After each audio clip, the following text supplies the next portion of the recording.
క్రీస్తు ప్రభునందు ప్రియ సహోదరి సహోదరులారా, మనం ఈనాడు సామాన్య కాలంలో 19వ ఆదివారంలో ఉన్నాం. ఈనాటి దివ్య గ్రంథ పఠనాలు మొదటి పట్టణము సొలొమోను జ్ఞాన గ్రంథము 18వ అధ్యాయము 6వ వచనం నుంచి 9వ వచనం వరకు, సువిశేషం లోకా శుభవార్త 12వ అధ్యాయం 32వ వచనం నుంచి 48వ వచనం వరకు మనం ఆలకించాం. మొదటి పట్టణం సొలొమోను జ్ఞాన గ్రంథాన్ని మనం చూసినప్పుడు, ఈ గ్రంథం క్రీస్తు పూర్వం 1వ శతాబ్దంలో రాయబడింది. ఈ గ్రంథాన్ని ఎవరో భక్తుడైనటువంటి ఒక జ్ఞానం కలిగిన యూదుడు గ్రీకు భాషలో ఐగుప్తు దేశంలో రాసినట్లుగా మనకి ఆధారాలు ఉన్నాయి.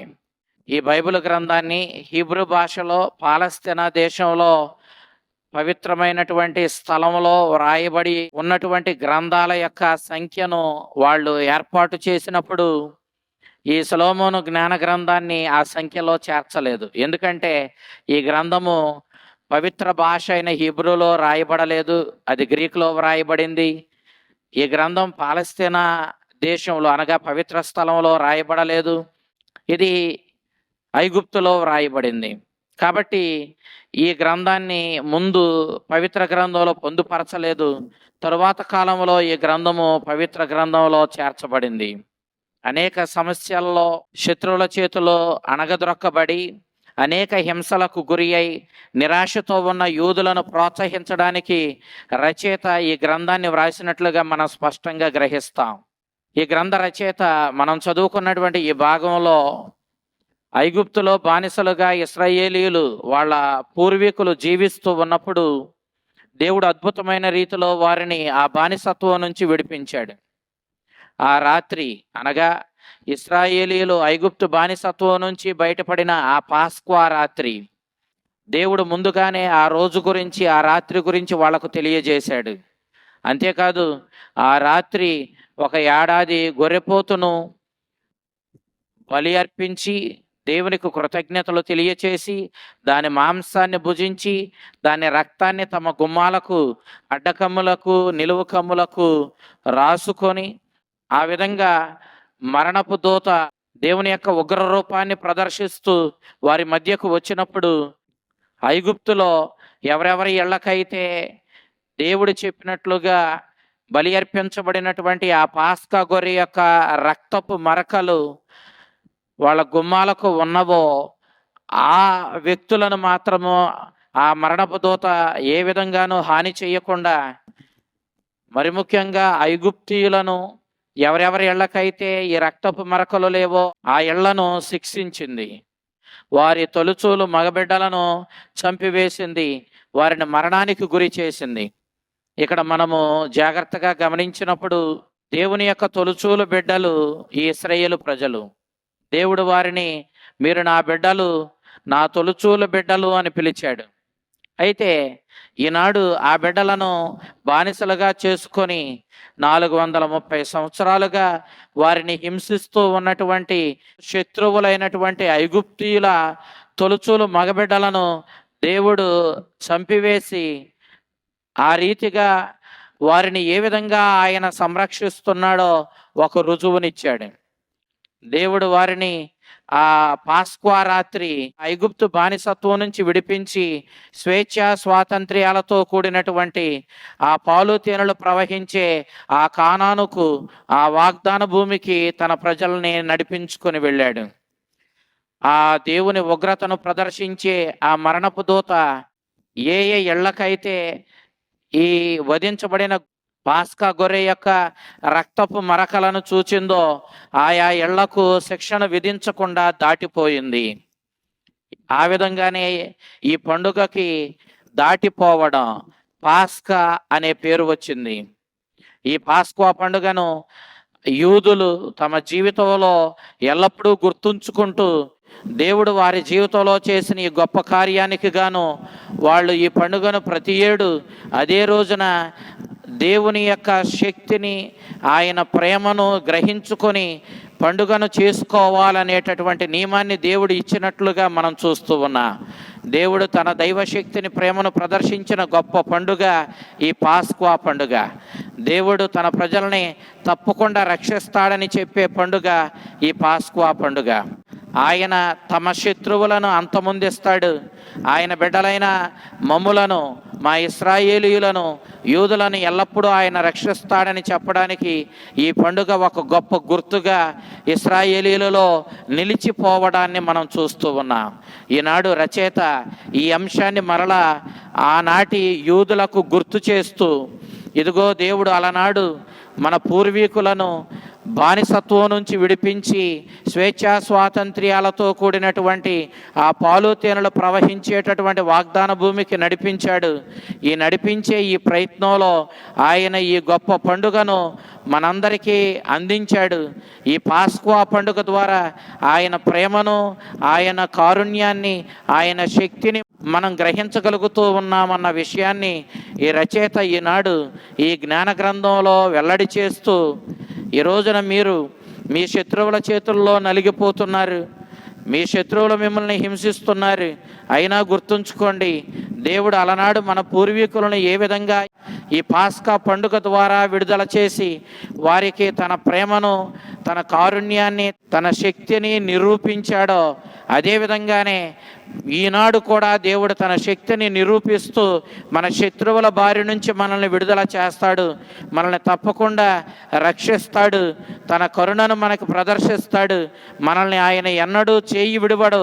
కాబట్టి మనం ఆ దేవునికి మనము విశ్వాసముతో కట్టుబడి ఆయన యందు నమ్మకంతో మనము ఆయన కోరినట్లుగా ఆయన ధర్మశాస్త్రాన్ని పాటించుకుంటూ మనము జీవించాలంటూ ఈ జ్ఞాన గ్రంథం ద్వారా రచయిత ఆనాటి యూదులను ప్రోత్సహించడానికి ప్రయత్నం చేయడాన్ని మనం మొదటి పట్టణంలో ఆలకిస్తూ ఉన్నాం. ఈనాటి సువిశేషాన్ని లూకా శుభవార్త 12వ అధ్యాయము 32వ వచనం నుంచి 48వ వచనం వరకు మనం చూసినప్పుడు ప్రభు అనేక ఉపమానాల ద్వారా తన శిష్యులకు సువార్తను బోధిస్తూ ఉన్నాడు. ఈ సందర్భంలో యేసుక్రీస్తు ఓ చిన్న మంద అని పిలిచాడు. ఇక్కడ ఆ చిన్న మంద ఎవరు అంటే యేసుక్రీస్తుని చేత పిలుచుకోబడిన ఆయన శిష్యులే. ఈ అపోస్తులను అందరినీ ఉద్దేశించి ఓ చిన్న మంద అని ప్రభు వారిని పిలిచాడు.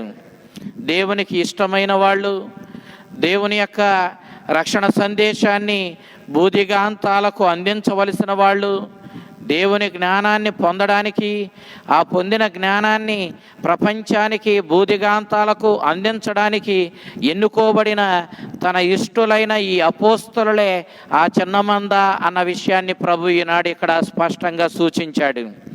ఈ చిన్న మందకు దేవుని రాజ్యం ఇవ్వడానికి దేవుడు ఇష్టపడుతూ ఉన్నాడు.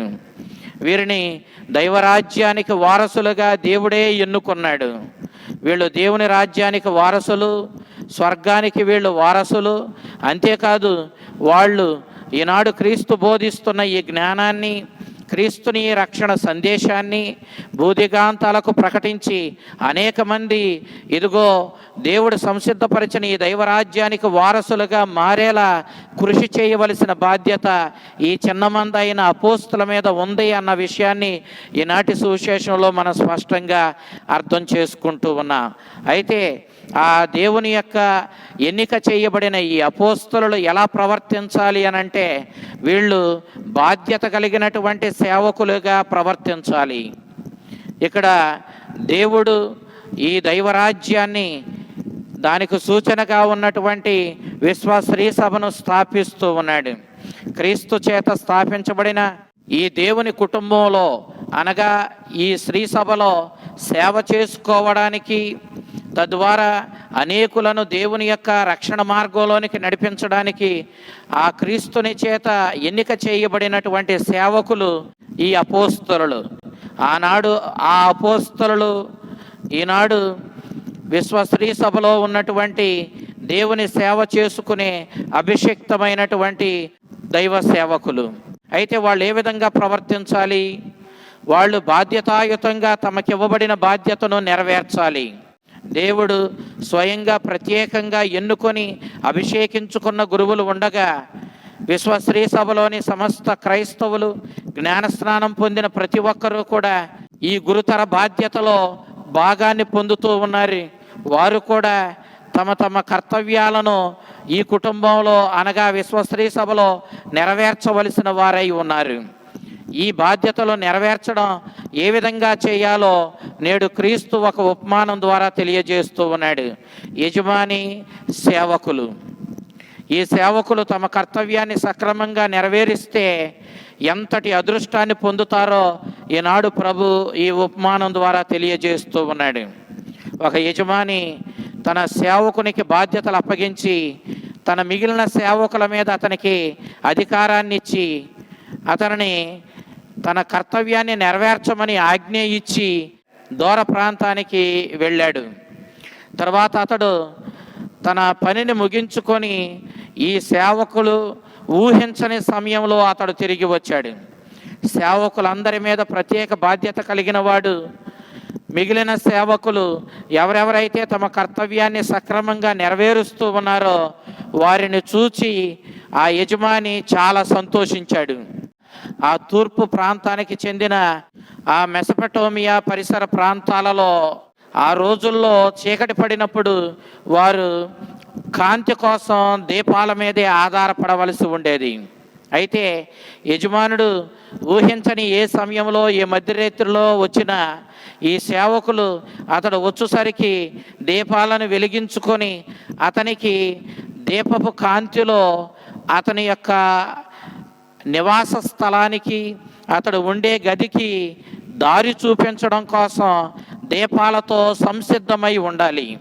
ఆ విధంగా ప్రతి సేవకుడు తమ యజమాని రాక కోసం ఎదురు చూస్తూ యజమాని రాగానే వెంటనే అతనికి దారి చూపిస్తూ ఈ దీపపు వెలుగులో అతడు సురక్షితంగా తన ఇంటికి చేరే విధంగా అతనికి సహాయపడాలి.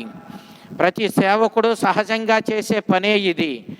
అయితే ఈ పనిలో కొంతమంది నిర్లక్ష్యంగా ఉంటూ నిద్రపోతూ సోమరిపోతుల్లా ప్రవర్తిస్తే ఆ యజమానులు వాళ్ళ మీద చికాకు పడేవాళ్ళు, వారిని శిక్షించేవాళ్ళు.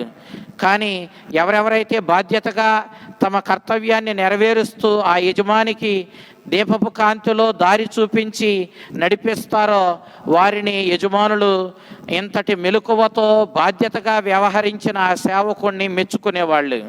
అయితే క్రీస్తు ప్రభు ఈ రోజున ఆ యజమాని వచ్చినప్పుడు తన కర్తవ్యంలో సక్రమంగా బాధ్యతగా ప్రవర్తించినటువంటి ఆ సేవకుని కూర్చోబెట్టి తానే వచ్చి అతనికి భోజనం వడ్డిస్తాడు అని చెప్పి లూకా శుభవార్త 12వ అధ్యాయము 37వ వచనంలో తెలియచేయడాన్ని మనం చూస్తూ ఉన్నాం. నిజానికి ఎవడు గొప్పవాడు అని మనం యూదుల సాంప్రదాయంలో అడిగితే భోజనానికి కూర్చున్న వాడే గొప్పవాడు. భోజనం వడ్డించువాడు ఎవడంటే ఆ గొప్పవాని ఆ యజమాని సేవకుడు. సేవకుడు యజమాని భోజనం పూర్తి చేయు వరకు అక్కడే ఉండి వడ్డన చేస్తూ అతడు భోజనం భుజించిన తరువాత మాత్రమే ఇతడు భోజనం చేసేవాడు. ఈ విధమైనటువంటి విధానము యూదుల్లో మనకి కనపడుతూ ఉంది. ఆ విధంగా మనం చూసినప్పుడు దూర ప్రాంతానికి వెళ్ళి తిరిగి వచ్చినటువంటి యజమానికి భోజనం పెట్టవలసిన వాడు ఎవరంటే బాధ్యతగా ఎదురు చూసే సేవకుడే. కానీ ఈనాడు తన కర్తవ్యంలో సక్రమంగా బాధ్యతను నిర్వహించాడు కాబట్టి ఈ బాధ్యతాయుతమైనటువంటి ఈ సేవకునికి యజమానే సేవ చేస్తూ ఇతని బాధ్యతకు గాను ఇతడే యజమానా అన్నట్లుగా అతన్ని కూర్చోబెట్టి యజమాని వచ్చి అతనికి భోజనం వడ్డించడం చూసినప్పుడు నిజంగా యజమాని ఎంత గొప్పగా ఈ బాధ్యత కలిగిన సేవకుని గౌరవించాడో, ఎంతగా అతన్ని ఆదరించాడో మనం ఇక్కడ ఈ ఉపమానంలో చూస్తూ ఉన్నాం. ఈ విధంగా యేసుక్రీస్తు చెప్పిన ఈ ఉపమానంలో 37వ వచనంలో యజమానే వచ్చి సేవకుణ్ణి యజమాని అన్నట్లుగా కూర్చోబెట్టి అతనికి వడ్డన చేయడాన్ని మనం చూసినప్పుడు బాధ్యత కలిగి ప్రవర్తించేవాడి విషయంలో పరలోకపు తండ్రి, ఆ తండ్రి తనయుడైన క్రీస్తు ఎంతటి ఆనందానికి గురి అవుతారో మనం గ్రహించవచ్చు. బాధ్యతతో ప్రవర్తించేటటువంటి వారిని వారు ఎంతగా బహూకరిస్తారో మనం ఇక్కడ చూడవచ్చు. అంతే రీతిలో 44వ వచనంలో మనం చూసినప్పుడు ఈ బాధ్యత కలిగిన సేవకుని యొక్క బాధ్యతాయుతమైన జీవితాన్ని చూసిన యజమాని అతనికి యాజమాన్యంలో భాగాన్ని ఇవ్వడాన్ని మనం చూస్తూ ఉన్నాం.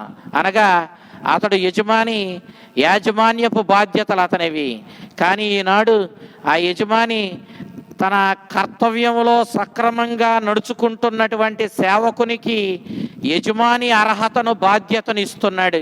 అతన్ని యజమానంతటి వాడిగా చేస్తున్నాడు. అతన్ని యజమానిగా చేస్తున్న విషయాన్ని ప్రభు మనకి 44వ వచనంలో తెలియచేస్తూ ఉన్నాడు.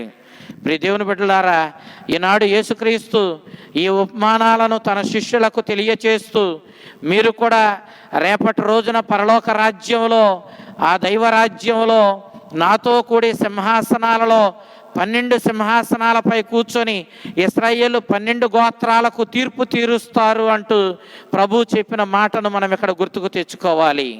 అనగా తమకివ్వబడిన బాధ్యతను నెరవేర్చే సేవకులు ఎంతటి గొప్ప బహుమానాన్ని పొందుతారో ఈ ఉపమానం ద్వారా క్రీస్తు వెల్లడి చేస్తూ ఉన్నాడు. ఈనాడు ఈ విశ్వశ్రీ సభలో సేవ చేసుకునే బాధ్యతను ఈ అపోస్తులకు ప్రభు ఇచ్చాడు. ఈ అపోస్తులు తమ కర్తవ్యాన్ని సక్రమంగా నెరవేరిస్తే ఆ తండ్రి తనయుడైన క్రీస్తుని యొక్క బహుమానాన్ని ఎంతగా పొందుతారో, ఎంత గొప్ప స్థితికి వీళ్ళు లేవనెత్తబడతారో, వాళ్ళ బాధ్యతాయుతమైన జీవితం జీవించడం ద్వారా వాళ్ళు చివరకు ఇశ్రాయేలు 12 గోత్రాలకు తీర్పు తీర్చేటంత గొప్ప స్థితికి చేరుకుంటారన్న విషయాన్ని ప్రభు ఇక్కడ మర్మగర్భంగా స్పష్టంగా తెలియచేస్తూ ఉన్నాడు. కాబట్టి మీరు మీ కర్తవ్యాలను సక్రమంగా నెరవేరుస్తూ ఉండండి. ఏ సమయంలోనైనా యజమాని వస్తాడు. మీరు అన్ని సందర్భాలలోనూ మెలకువ కలిగి జీవించేవారై ఉండండి. ఒక దొంగ ఏ సమయంలో వస్తాడో తెలిసినప్పుడు మెలకువగా ఉండి ఆ దొంగ ఆ ఇంటిని దోచుకోనివ్వకుండా ప్రతి ఒక్క యజమాని ఏ విధంగా జాగ్రత్త పడతాడో ఆ రీతిగానే మీరు కూడా మీ యజమాని అయినటువంటి ఆ దేవుడు ఏ సమయంలోనైనా వస్తాడు. మీకు తీర్పు తీర్చడానికి ఏ సమయంలోనైనా అతడు వచ్చినప్పుడు ఆ సమయం వరకు మీరు మెలకువగలిగి బాధ్యతలను సక్రమంగా నెరవేర్చుకుంటూ దేవుని ఆజ్ఞలను పాటించుకుంటూ దేవుని చిత్తానుసారము వినయ విధేయతలతో జీవిస్తూ మీరు ప్రవర్తించినప్పుడు మీరు తప్పకుండా ఆ దేవుడు ఇచ్చే గొప్ప బహుమానానికి మీరు వారసులవుతారు. కాబట్టి మీరు సంసిద్ధులై ఉండండి. మీ కర్తవ్యాలను బాధ్యతాయుతంగా నెరవేర్చండి. ఎప్పుడైనా ఏదైనా పని చేయాలి అనుకున్నప్పుడు, మరి ముఖ్యంగా అది రాత్రి వేళ అయితే దీపాన్ని వెలిగించి కాంతిని పొందుతా ఆ కాంతిలో పని చేయడానికి మన నడాలను గట్టిగా కట్టుకొని మనం పనికి ఉపక్రమిస్తాం. మనం నడాలు కట్టుకొని దీపాలు వెలిగించి పనికి ఉపక్రమించడం అంటే అర్థం, ఇక మీరు ఇప్పటివరకు ఎలా ఉన్నారన్నది ప్రక్కన పెట్టి ఇకనైనా మీరు దేవునికి విధేయులై బాధ్యత కలిగిన సేవకులుగా మీ కర్తవ్యాలను సక్రమంగా నెరవేర్చండి. తద్వారా మీరు దైవరాజ్యానికి వారసులుగా, దేవుడిచ్చే బహుమానానికి వారసులుగా మీరు రూపొందండి అంటూ ప్రభు గొప్ప సందేశాన్ని మనకు అందిస్తూ ఉన్నాడు. మనము దేవుని యందు నమ్మకంతో, విశ్వాసంతో ఆయన మనకి తప్పకుండా బహుమానాన్ని ఇస్తాడు. ఆ తీర్పు రోజున మనకి తప్పకుండా మన కష్టానికి, మన బాధ్యతకు బహుమానాన్ని అతడు అందిస్తాడనేటటువంటి నమ్మకంతో మన విశ్వాసాన్ని కోల్పోకుండా సిద్ధపడుతూ బాధ్యతాయుతమైన జీవితాన్ని మనము జీవించాలని నేటి దివ్య గ్రంథ పఠనాలు మనల్ని కోరుతూ ఉన్నాయి. ఎక్కువగా ఇవ్వబడిన వాని దగ్గర నుంచి ఎక్కువగా అడగబడుతూ ఉంది అన్న విషయాన్ని ప్రభు ఈనాడు మనకి గుర్తు చేస్తూ ఉన్నాడు. మనకి ప్రభు చెప్పినటువంటి ఇంకొక ఉపమానాన్ని గుర్తుకు తెచ్చుకుంటే, ఒకనికి 5 లక్షల వరహాలు, ఇంకొకనికి 2 లక్షల వరహాలు, ఇంకొకనికి 1 లక్ష వరహాను మాత్రమే దేవుడు ఇచ్చాడు. అక్కడ ఆ యజమాని దేవుడే. అయితే 5 లక్షల వరహాలు ఇచ్చిన వాని దగ్గర నుంచి మరొక 5 లక్షల వరహాలను ఆయన ఆశించాడు. కానీ 2 లక్షల వరహాలు ఇచ్చిన వాని దగ్గర నుంచి మరొక 2 లక్షల వరహాలను మాత్రమే ఆయన ఆశించడాన్ని మనం చూస్తూ ఉన్నాం. కాబట్టి దేవుడు మనకి ఎన్నో ఇచ్చాడు. ఆయన ఇచ్చిన ఆరోగ్యాన్ని మనం అనుభవిస్తున్నా, ఆస్తిపాస్తులు అనుభవిస్తున్నా, పొలము పుట్రను అనుభవిస్తున్నా, బిడ్డా పాపలను అనుభవిస్తున్నా, ఈనాడు దేవుడు అనుక్షణం మనల్ని కాచి కాపాడి ఏ లోటు లేకుండా మనల్ని నడిపించే ఈ సమస్తాన్ని మనం దేవుని దగ్గర నుంచే పొందా. మనం పొందిన దానికి తగిన రీతిలో మనము ప్రతిస్పందిస్తూ, మనం పొందిన దానికి తగ్గట్టుగా మనం కృషి చేసి మనము దేవుని సంతోషపెట్టే జీవితాలు కలిగినటువంటి సేవకులుగా మనం ప్రవర్తించాలి. మనం ఒక్కొక్కసారి ఎన్నో వరాలను పొంది కూడా వాటన్నిటినీ సోమరిపోతుతనంతో లెక్క చేయకుండా ఇవ్వబడిన బాధ్యతలను అశ్రద్ధ చేసుకుంటూ మనము లెక్కలేని తనంతో ప్రవర్తించే సేవకుల్లాగా ప్రవర్తిస్తూ ఉంటాం. ఆ విధంగా మనం ప్రవర్తిస్తే యజమాని వచ్చేసరికి మనం సంసిద్ధులమై ఉండము. లెక్కలేని తనంతో మనం ప్రవర్తిస్తూ ఉంటాం. ఆయన వచ్చి మనల్ని శిక్షిస్తాడు, మనల్ని చీకటి కొట్టంలోనికి త్రోసివేయమని ఆజ్ఞాపిస్తాడు. అనగా దేవుని బహుమానాన్ని పోగొట్టుకుంటా. కాబట్టి ఈనాటి దివ్య గ్రంథ పఠనాలు మనకు బోధిస్తున్న సత్యాన్ని గ్రహించుకొని మనం నమ్మక పాత్రంగా దేవుని యొక్క నమ్మదగిన సేవకులుగా మనము జీవించాలి.